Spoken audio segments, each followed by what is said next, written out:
nakatakdang tanggalin ang mga vendor sa paligid ng Baclaran Church. Sila raw kasi ang nagpapasikip ng daloy ng trapiko roon. At may live report si Von Aquino. Von?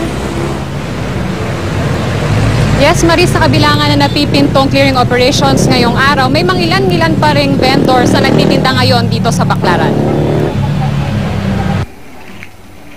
20 taon nang nagtitinda sa Baclaran si Fred Navatilan at malaking tulong daw sa pagpapara sa kanyang 4 na anak ang kinikita sa pagtitinda. Kaya ikinalungkot niya ang clearing operation ay patutupad ng lokal na pamahalaan ng Parañaque ngayong araw. Yun na nga pinaproblema namin, paano na kami pag halimbawang nagdemolis na ganyan, 2 buwan daw. Paano nang hanap buhay namin, paano ng pamilya namin.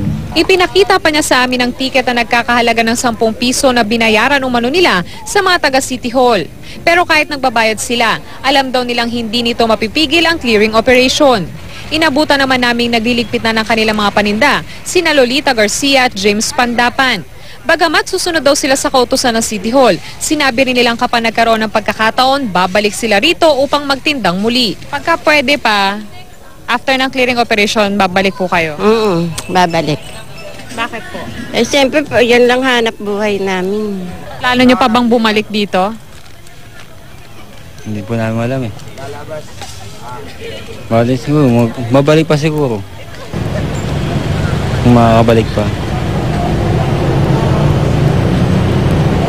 Marisa, ngayon napakalinis na at napakaluwag na nitong kalsada na nasa tapat itong Baclaran Church, no? Pero yung Redemptorist Road, naroon pa rin yung mga ibang vendors na nagtitinda doon. At ayon nga sa ilang natin nakausap na vendors, kapag may pagkakataon daw, ay babalik sila doon sa kanilang pwesto kapag natapos na itong clearing operations. Maris? Maraming salamat, Von Aquino.